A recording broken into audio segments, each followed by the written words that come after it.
at this point.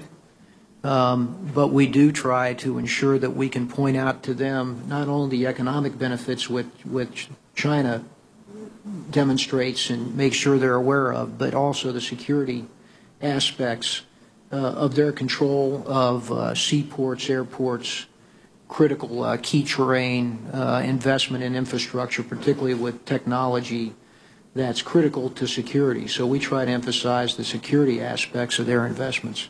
Has the administration's tactics with regard to the tariffs and European tariffs, have you seen any effect on that with any of our allies, the economic impact? Well, there's certainly a point of discussion among the allies and one of concern because our country and Europe has a very significant, trade and economic linkage there.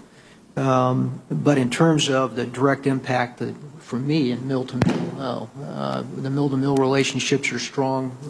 That essentially is dealt with in a diplomatic side. Awesome. Thank you, sir. General Lyons, I kind of go back to a conversation you had with Senator King on cybersecurity. If you can, in this hearing as opposed to this closed hearing, could you please maybe describe the impact on operations of a nation-state cyber attack on Transcom's networks and how this could impact your discussions and your ability and interaction with COCOMs? Senator, anything that would degrade our ability to project power is a concern. Cyber as a warfighting domain does create an area of vulnerability across of what's largely an unclassified surface of employment. And so we're working very, very hard to prioritize and to ensure that we have the appropriate level of resiliency and to move to an infrastructure that's more secure. And we're moving very, very rapidly in that area. Right. Well, just staying with you, General Lyons, you mentioned earlier that there was a plan to improve the household goods shipment process using a single contractor to manage transportation service providers. How will that change improve the process? What will it cost, and will it increase accountability? Senator, it will definitely increase accountability, and I believe it will also increase capacity, and those are the two major issues. Those are the two major complaints. And the way that it enhances capacity is it's a longer-term investment with our industry partners, and so they're willing to invest in capacity over time, as well as reducing barriers to entry into the market that we unfortunately create for ourselves. There's no question it'll improve accountability. Today, there are 950 various transportation service providers that compete for work on a transactional basis. Very, very difficult across the services and Transcom to maintain accountability of all that, but the business folks know the business, and that's the right relationship to have with a single move manager. All right. Well, great. Thank you. Thank you both for being here. Mr. Chairman, I'll yield back the remainder of my time. Thank you. Thank you, Senator Jones. Well, it looks like we've run out of members here, so we'll call this a close. Several people have, during the course of this hearing, General Scaparrotti, have speculated this may be your last time that you attend this hearing. And I noticed it's also your birthday today. Is this a birthday present to you? Yes, sir. It's Congress's birthday present, I assume, and yes. Enjoyed it. Well, we thank you so much for all of this service, both of you, but particularly you, because you've appeared so many times, and as has been pointed out by Senator Reid, you've held the fourth star longer than anybody else in existence here, and so you've served your country in a way that many others have not. Thank you so much for that service. Anything else? No, Mr. Chairman, just let me join in thanking both General Scaparrotti and General Lyons, particularly General Scaparrotti. Thank you. We're adjourned. Thank you. Mm-hmm.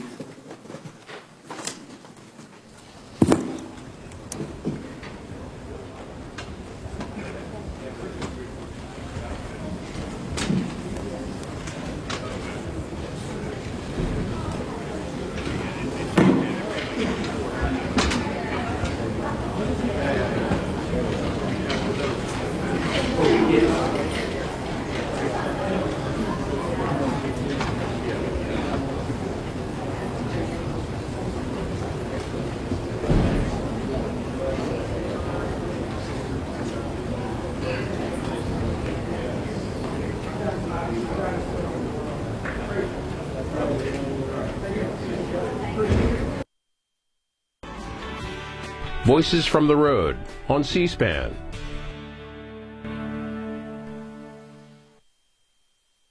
Sunday night on Q&A, Penn State history professor Amy Greenberg discusses her book, Lady First, The World of First Lady Sarah Polk. I was so astounded by all the stuff that Sarah Polk did and the way that she exercised power. She wrote letters to a Supreme Court justice and members of Congress that were completely confident, 100% about politics, and were not noticeably different from a letter that a man would write. And they wrote back to her in the same vein. Sunday night at 8 Eastern on C-SPAN's Q&A. Live Wednesday on the C-SPAN networks, the U.S. House takes up H.R. 1, legislation to reform campaign finance rules, ethics laws, and voter registration issues. That's at 10 a.m. Eastern on C-SPAN. On C-SPAN 2, the U.S. Senate returns for work on the judicial nomination of Chad Riedler to be on the Sixth Circuit Court of Appeals.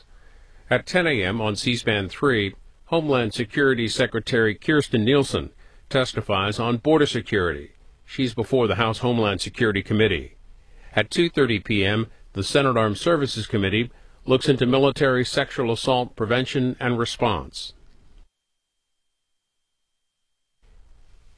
Coming up in an hour, David Keating of the Institute for Free Speech discusses House Democrats' bill to reform campaign finance laws. At 8:30 a.m., California Representative Mike Thompson on gun violence prevention legislation in Congress. And at 9 a.m., Joanne Pike of the Alzheimer's Association on her group's latest report on the 5.8 million Americans living with Alzheimer's disease.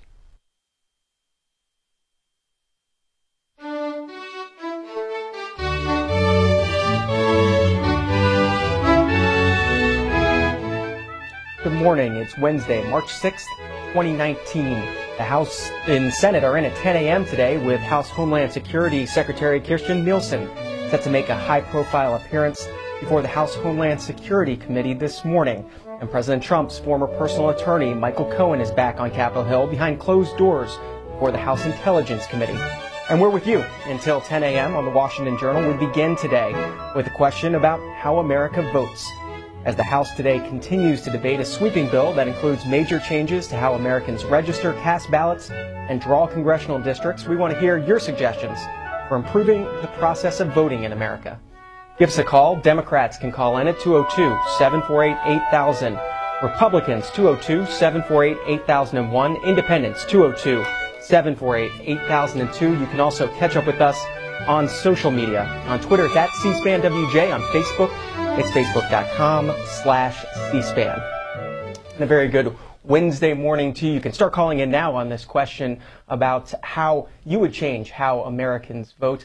We're talking this morning about the For the People Act. It's bill number H.R. 1, named so because it was the first bill introduced in the House at the beginning of the 116th Congress. And for more on that, we turn now to Sahil Kapoor, national political reporter with Bloomberg News, joining us on the phone. Sahil Kapoor, this is a nearly 600-page bill. It includes provisions on transparency, on changing the way Americans vote, on everything from tax returns and even D.C. statehood. Why was so much included in this H.R. 1 bill?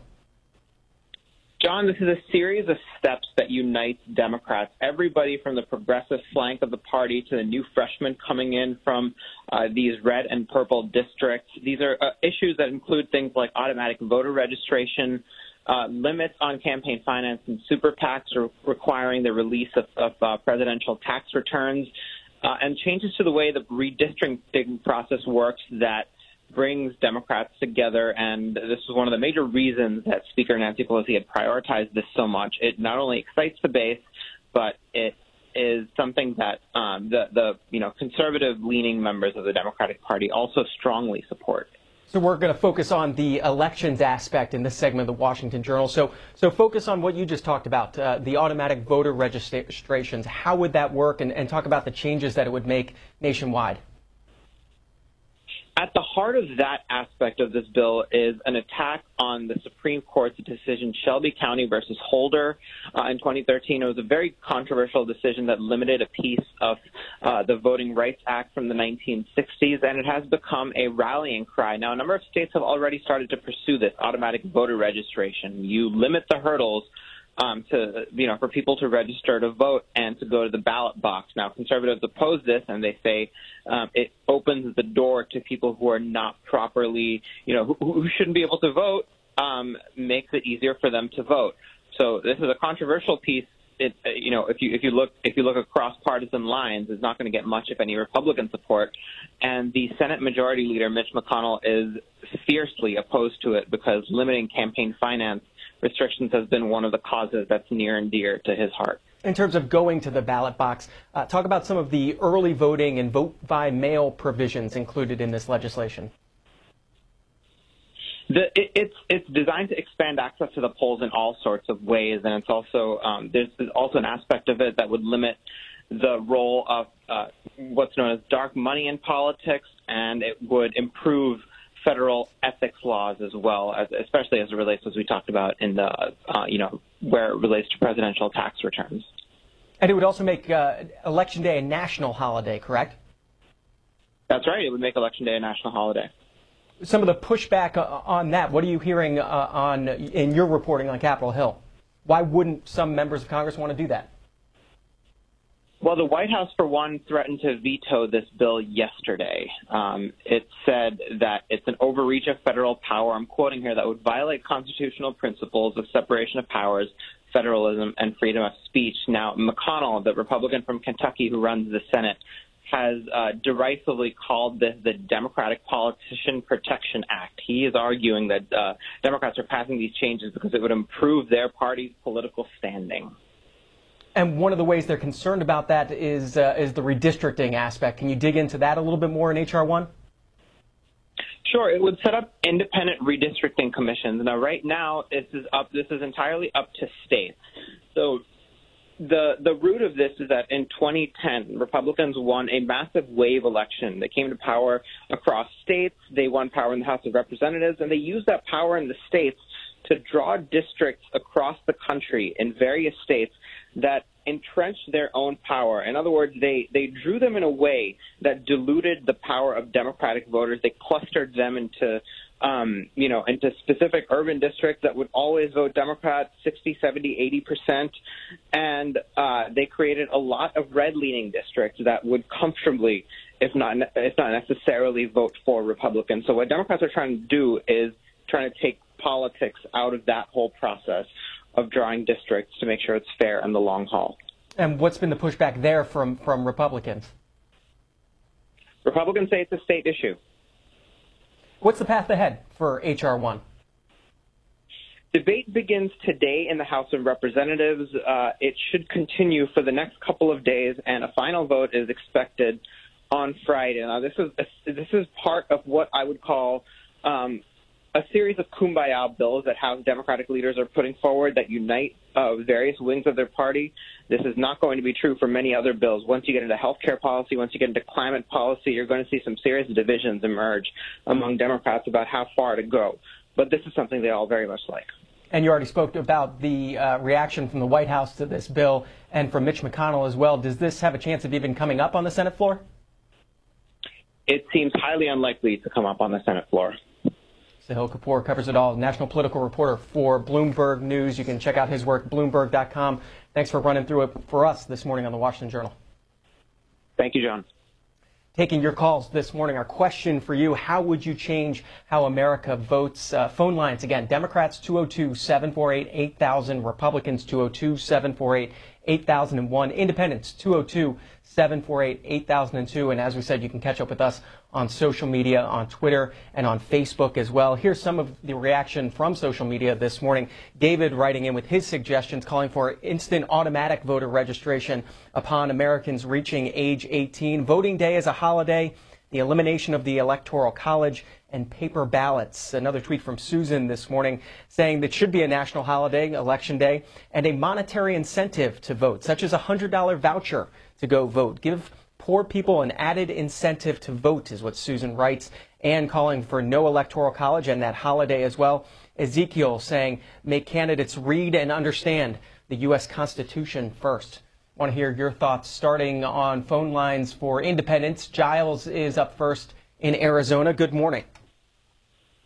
Good morning. Thank you for taking my call. I feel that we should be able to vote when the weather's more clement. It's kind of hard to roll a wheelchair through 3 inches of snow in November. And I also feel that people should have the right to control their own future. And the way that voting districts are set up now, that's almost impossible. And the Electoral College was done at a time when other people weren't even considered to vote, vote anyway. Giles, do you think that voting by mail would solve that first problem that you bring up?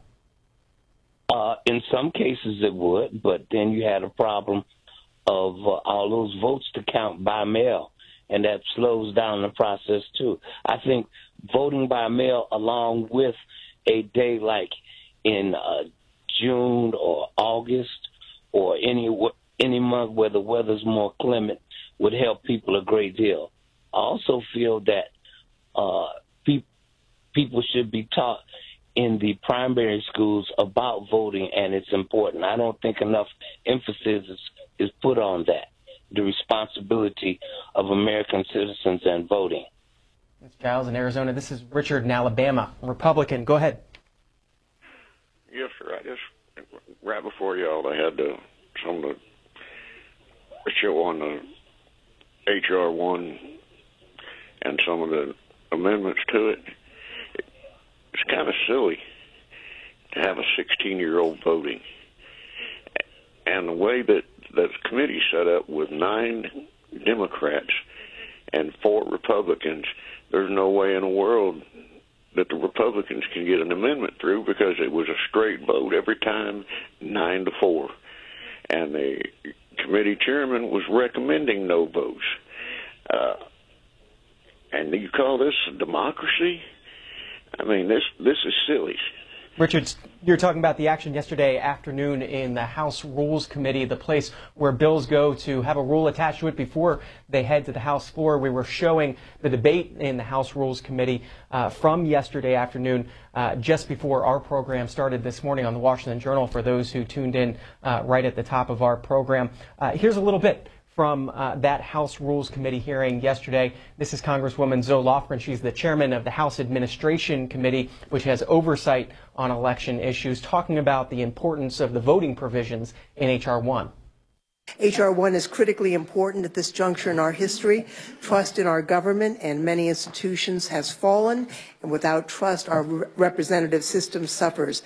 About half of the voting eligible population did not vote in the 2018 midterms.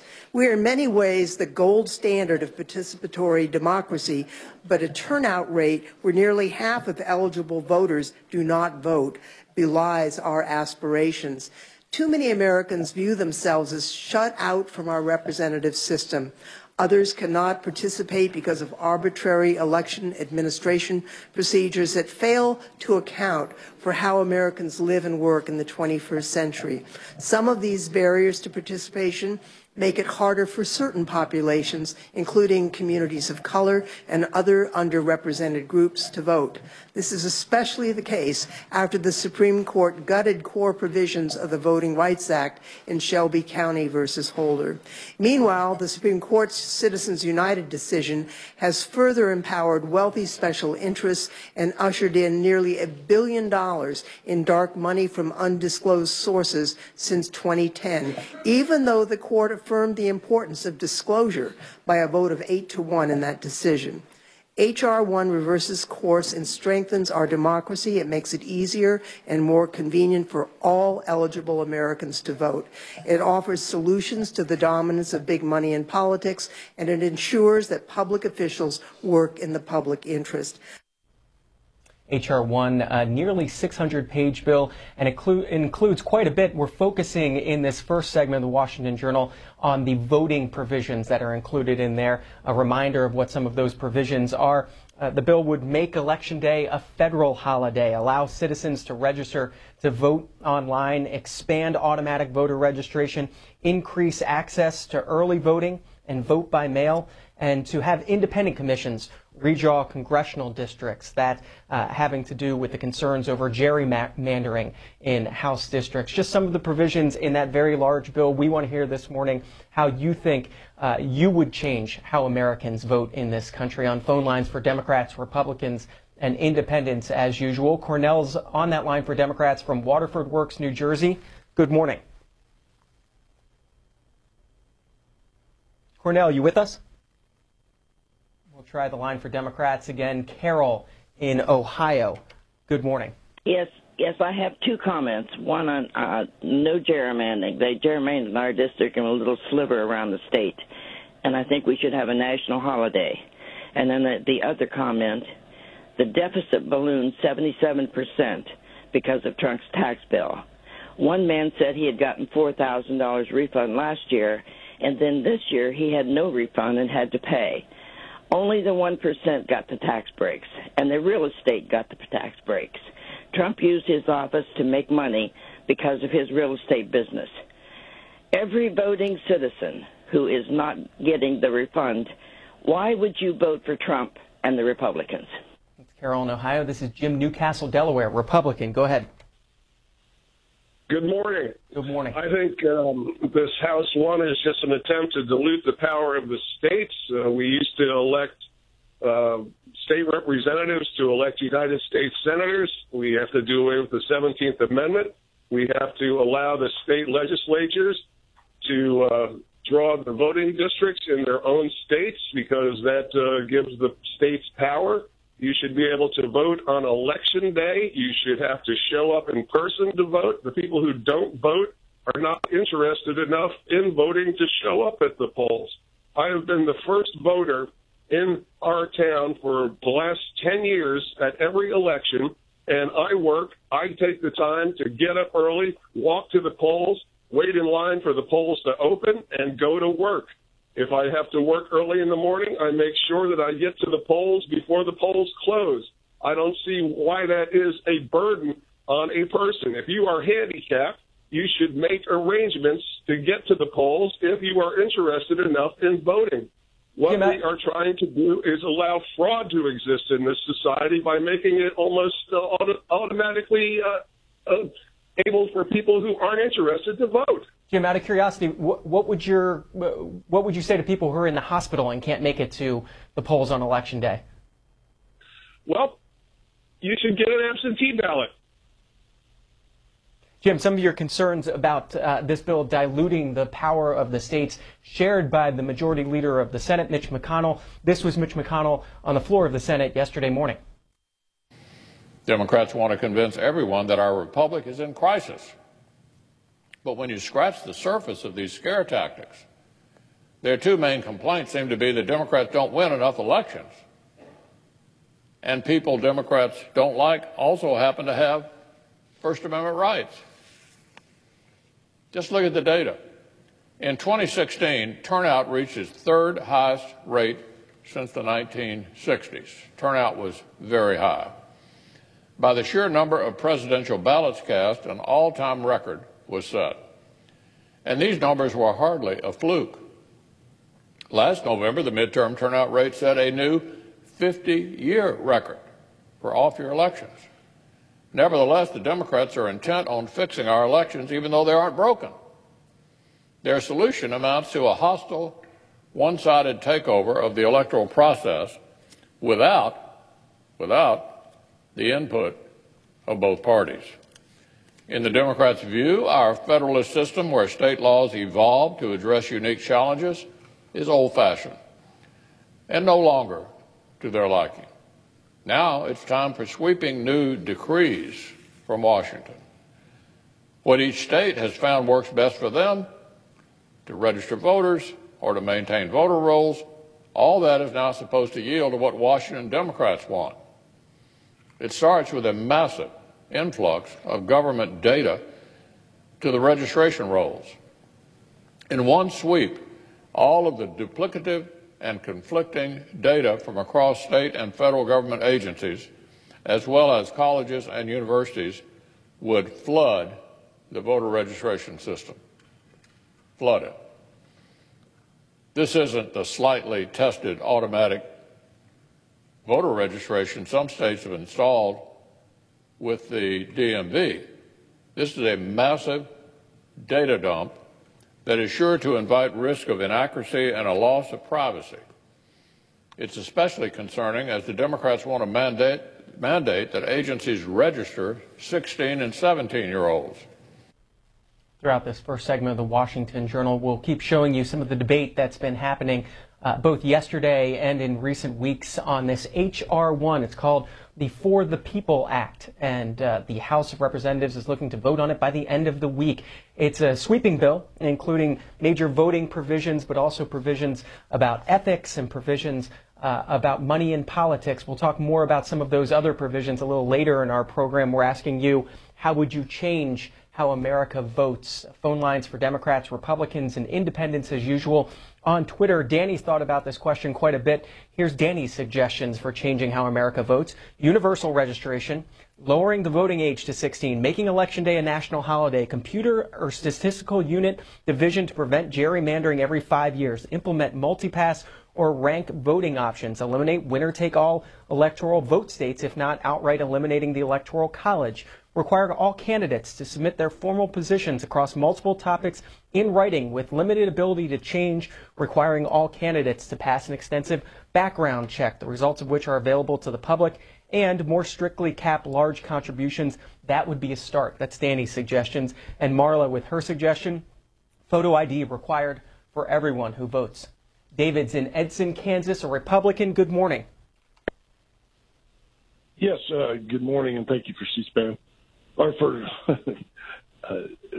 Washington Journal. I've been a lifelong Republican. I don't know whether I can pinch my nose and vote Republican anymore. I'm sickened by what's happening, what our party is doing to the right to vote. We're taking it away, and we're subverting the process. How are Republicans doing that, David? Well, through voter suppression. I mean, if you can't see that, then you're just closing your eyes to the facts. Where are you seeing it, David? I'm seeing it everywhere. I'm seeing it with voter making it harder and harder for everybody to vote. I mean, anybody that's poor, especially. And I mean, I grew up poor, and I know how hard it is sometimes to get to the polls. But the thing that I would change, the number one thing that I would change, is the voting machines, the electronic machines. You know, Diebold makes all of the, or the majority of the bank automatic tellers, and we wouldn't put our money in one of those things without getting a receipt back. And it amazes me that we don't have paper trails on most of these voting machines. So that's the number one thing that I would change right off the bat. David, some news on that front. The Associated Press story that appears today in the Washington Times, likely in other newspapers around the country. Maybe you're seeing it. Time and money are running short for states to replace aging or inadequate voting machines before the 2020 presidential primaries take place, according to a report released yesterday. State and local election officials in 31 states say that they want to replace their voting equipment before the elections, but the vast majority said that they don't have enough money to do so, according to the Brennan Center for Justice at New York University School of Law. States received some $380 million in election security grants from Congress last year, but experts have said that that's merely a down payment on what's needed. The most urgent concern centers on the 12 states that use either statewide or in certain local jurisdictions electronic voting machines that do not produce a paper ballot, so voters can verify their choices before they cast that ballot. Experts say that these machines are vulnerable for hackers to manipulate. Of these states, Delaware has set aside money to buy replacement machines, while lawmakers in Georgia and South Carolina are considering proposals to do the same. Louisiana's plan to replace voting machines was delayed amid a dispute over the bidding process there. Again, the Associated Press with that story if you want to read it this morning. Patty is in North Branford, Connecticut, an independent. Good morning. Well, go ahead, Patty. I say that what he just said about bring back the old voting machines with a paper trail. I also say Tuesday should be a national holiday. Count the military votes first. Get rid of early voting. Let's see. Close the polls at the proper time. Photo ID, number one. And I also say in Connecticut, every time we vote for a governor, the Republican is winning until we get to Hartford, Bridgeport, and New Haven. And something happens. We never found out what happened. It's been going on for years. Something happens, and that's the end of it. The Democrat wins. Patty, could it be that there's more Democratic voters there? Not when the Republican, well, it could be, but it's ironic. We never find out. There's always a problem, they said. Something broke down, this happened, that, and they never tell us what happened.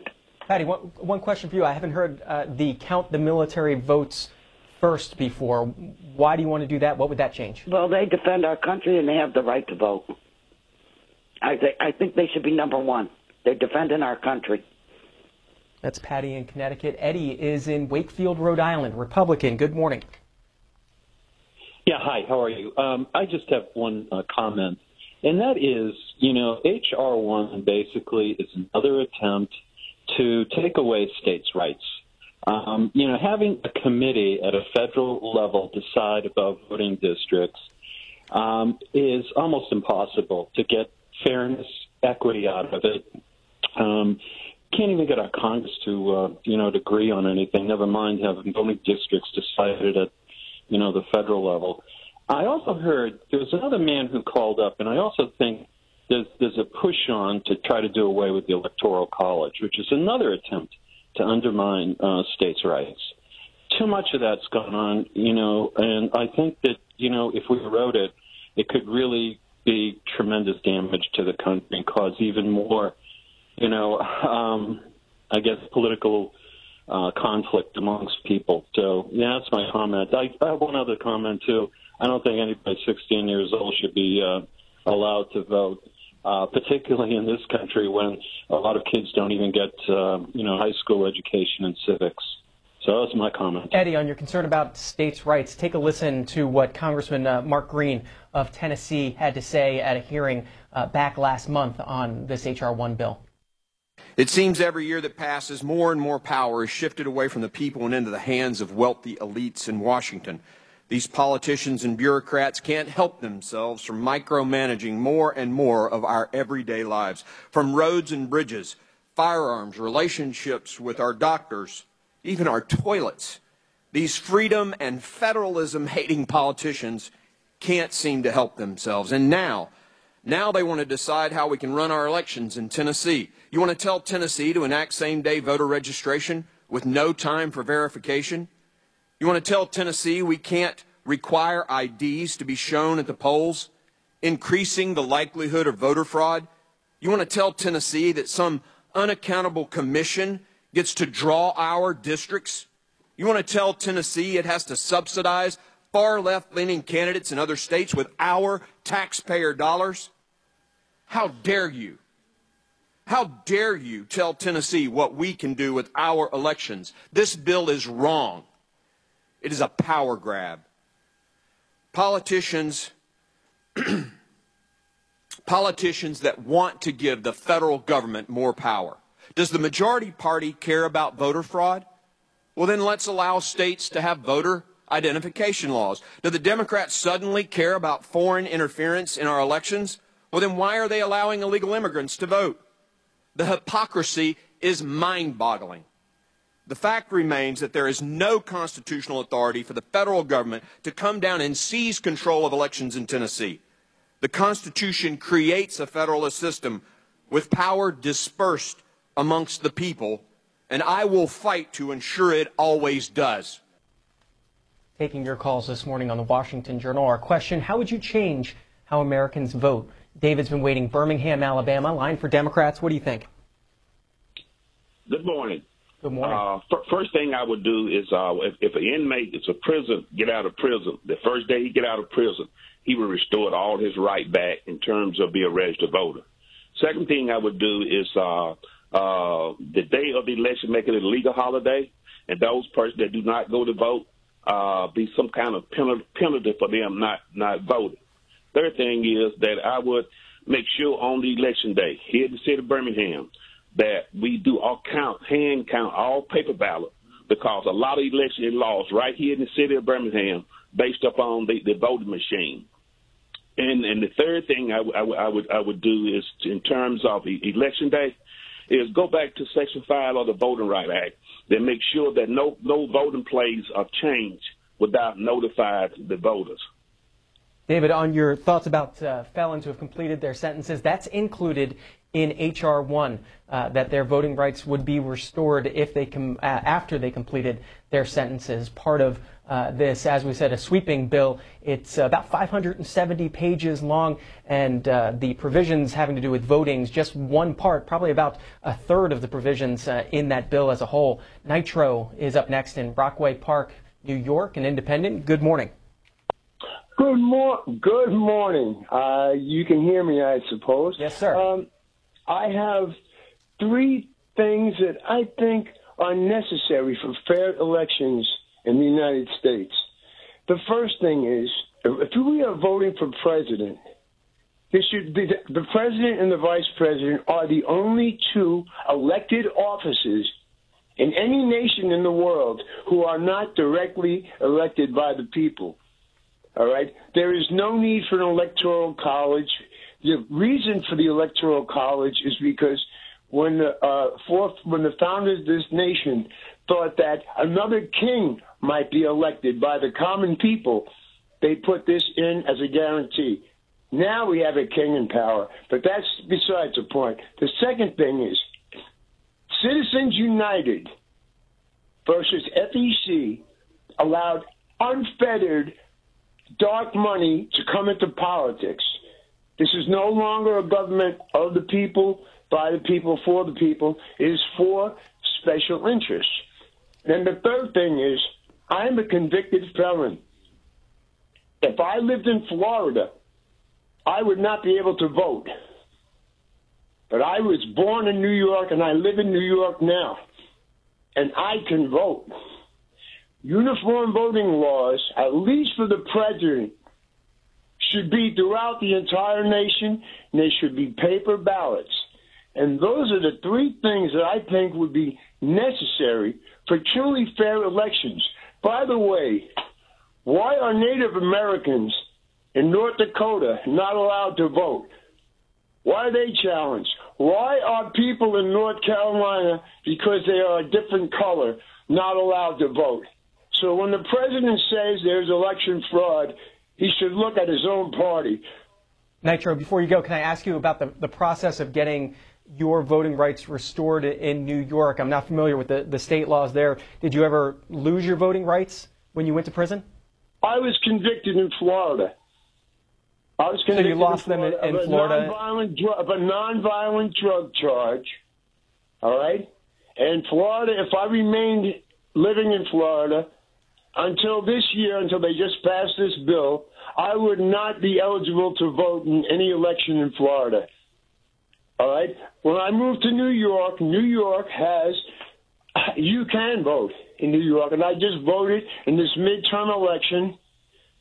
I voted Democratic all the way because I am so tired of people abusing the rights of the Constitution and abusing their power. I grew up 1.5 miles to 2 miles from Donald Trump, and I know con men, and I know what Republicans. I cannot believe that good Republicans who love John McCain would back this guy. Thank you so much for listening to my comment. God bless America, but let's have fair voting. Thank you. Thanks for the call. A map from the American Civil Liberties Union showing the voting rights for felons around the country. The states in red here on this map, states where all people with felony convictions are permanently disenfranchised. The states in orange, some people with felony convictions cannot vote. The states in yellow, people in prison, on parole, and on probation cannot vote. The people with felony convictions can vote upon completion of their sentences. The blue states, people in prisons, cannot vote. Everyone else can. The green states on this map in the New England area, where everyone has the right to vote regardless of your felony convictions. Fran is in Jacksonville, Florida, a Democrat. Good morning. Yes, good morning. When I was watching the show and I heard Mitch McConnell's comments about what the Democrats were trying to do and how in 2016 we had more voting than ever before, and he was saying that we think we don't get enough votes.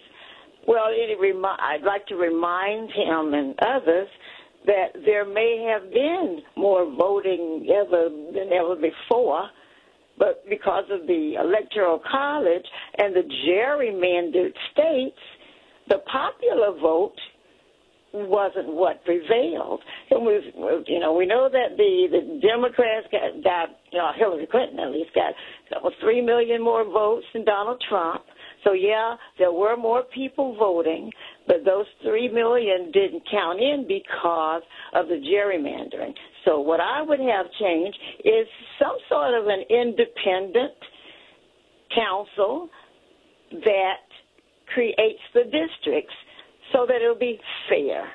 That's my main comment. Thank you. And H.R. 1 calls for independent commissions to redo the process of drawing maps. The Brennan Center for Justice, with their explanation of that part of H.R. 1, it would curb extreme partisan gerrymandering by ensuring that states draw congressional districts using independent commissions whose members represent diverse communities across the state, by establishing fair redistricting criteria, and by mandating greater transparency for redistricting purposes. The Brennan Center, one of those organizations that has come out in support of H.R. 1.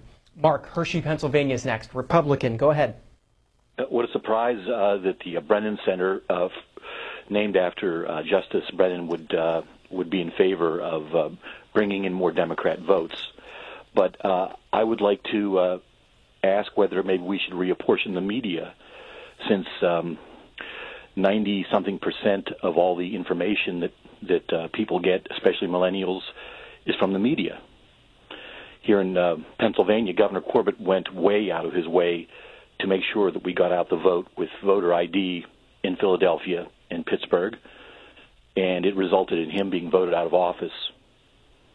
And I'd like to give a shout-out to the Republican from Rhode Island who was spot on about states' rights, which are nothing more than the rights of the states, and to the guy that called after him, who was talking about felons voting again. Well, maybe you shouldn't break the law. Think about that before you think about your so-called right to vote. Mark, before you go, how would you reapportion the media? Well, that was a bit of a joke. I mean, I believe in free speech, but how anyone could ever dispute the fact that if you watch MSNBC or CNN or any of the big networks, you hear nothing about the strong economy. I have a degree in economics. I think I know what that's all about. Also, the crime wave due to the infestation of our country by, frankly, law-breaking invaders from all over the world, and mostly Latin America. But here in Pennsylvania, by the way, in North Carolina, they once drew up a new district due to the Voting Rights Act that was no wider than a 4-lane superhighway. So I'd love to know how a blue ribbon panel would deal with that.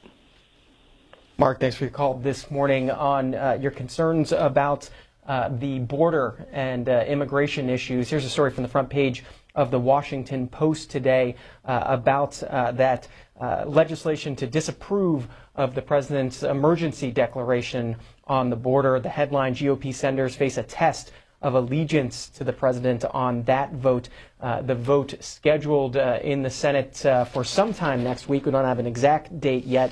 In terms of the numbers that Democrats would have to get together for that resolution to pass. All 47 Democratic senators have been united against the president's emergency declaration, meaning that just 4 Senate Republicans have to vote in favor of the disapproval measure for it to pass in the Senate, because the resolution needs just a simple majority.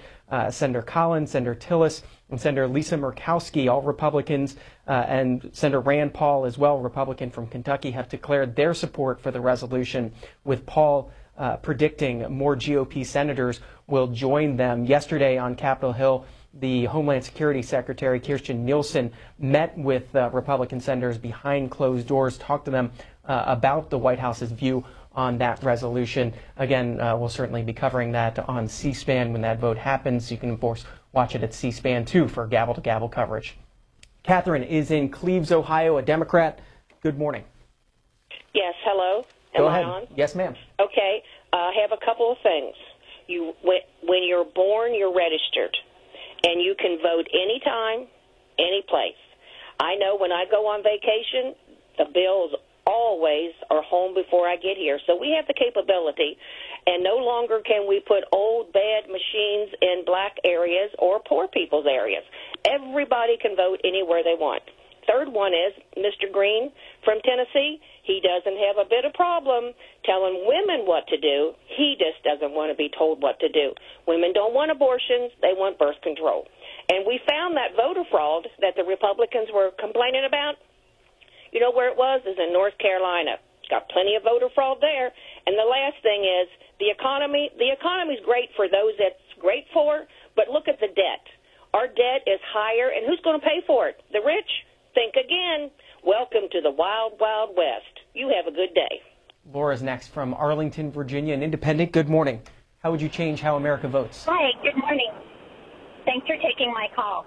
My comment is about the need to redistrict. I joke to my friends that I'm a moderate or a radical moderate because I don't like the extremism on both sides. From what I understand, the highest contributing factor to that is the redistricting that's occurred.